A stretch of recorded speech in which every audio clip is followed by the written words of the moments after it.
This is the Olympus E-620. It's a pretty good entry-level digital SLR. For $700 you get a camera that does pretty much everything that you would expect in an SLR, has a decent lens, and takes pretty good pictures in most circumstances. Let's start with the sensor. Inside this camera is a 12.3 megapixel image sensor. It's about half the size of a 35mm frame of film. Now, most digital SLRs nowadays have sensors that are bigger than that, but this is pretty good and it's a lot larger than most point and shoots. What that means is you'll be able to take much better pictures because the individual pixels in the sensor are actually larger on a larger frame sensor than they are on a really tiny one. And that means less noise and better low light sensitivity, at least in theory. I say in theory because the E620 doesn't actually do all that well in low light situations. If the room is really dark, it has a hard time focusing and it won't take really good pictures. If you crank up the ISO level beyond about 1000, the images start to look really grainy, which is typical of cameras with much smaller sensors. The lens that comes with this kit is not bad. It's a 14 to 42mm zoom lens.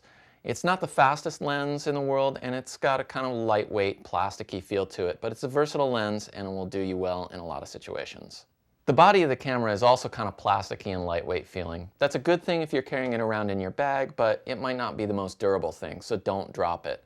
I dropped my last Olympus and it was DOA, and that was a drop of just about 12 inches, which more solidly built cameras will survive. There's another feature about this camera that I really like, which is that it has this flip-out swiveling LCD screen. And that's really good because, like other modern SLRs, you can compose on the screen instead of looking through the viewfinder. And with the swiveling LCD, that means you can tip it down so that if you need to hold the camera over your head or you want to put it down by your feet to shoot, you can still look at the screen and be able to see what you're doing. One downside of the E620 is that even though it has a live view function so you can compose on the LCD, it does not have the ability to shoot video. And that's sort of a mystery because most cameras nowadays that have the live view function also have video shooting. All in all, this is a pretty good value for an SLR. It's not going to please the photo enthusiasts, and if you have a lot of experience shooting with this kind of camera, you're going to want something much more capable like a Canon or a Nikon. But if you're new to SLR photography and you don't want to spend a lot of money, the E620 is a really good choice.